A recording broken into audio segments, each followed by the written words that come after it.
The first USS Triton, later Yt-10, was an iron-hulled tug purchased by the U.S. Navy in 1889.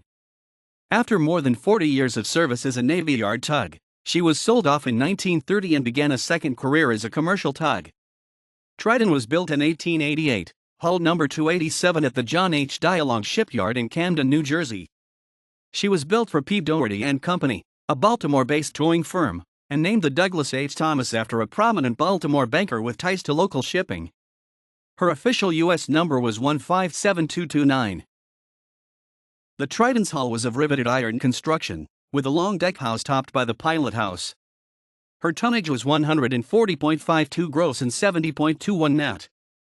Her principal dimensions were length 107 feet 33 meters overall and 96.75 feet 29.49 meters between perpendiculars, beam 20.6 feet 6.3 meters, and hull depth 10.8 feet 3.3 meters. She displaced 212 tons, 216 tons, at a mean draft of 8 feet 10 in, 2.69 m. She was fitted with a dual-furnace coal-burning Scotch fire tube boiler, 11 feet 3.4 meters long by 9 feet 2.7 meters diameter, with 0.712 in, 18.1 millimeters, thick boiler plating. The boiler was rated for up to 150 psi, 1,000 kilopascals, but ordinary working pressure was 120 psi, 830 kilopascals. Coal capacity was 43 tons, and she burned about 2 tons per 24 hours. She was equipped with a 300 HP, 220 kilowatts, reversible triple expansion steam engine.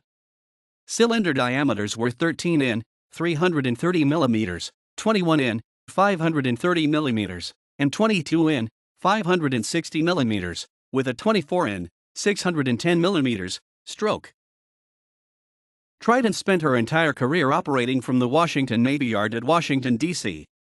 She frequently steamed down the Potomac River to the Naval Reservation at Indian Head, Maryland. During 1900 alone, she recorded 198 round trips between Washington and Indian Head. During Triton's career, Indian Head was home first to the naval proving grounds in the 1890s and then to the naval powder factory during the first half of the 20th century. In all probability, Triton towed barges to Indian Head laden with materials to be used there in the testing of naval guns and in the production of gunpowder and explosives.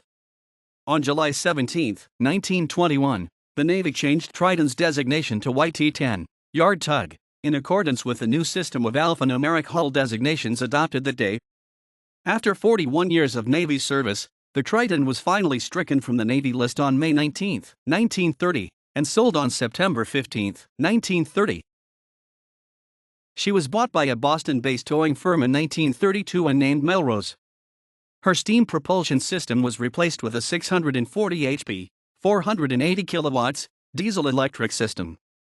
She spent the next 13 years plying New England waters. In 1945, she was acquired by the Steers Sand and Gravel Company of New York and named J. Rich Steers, then renamed Gwendolyn Steers in 1951.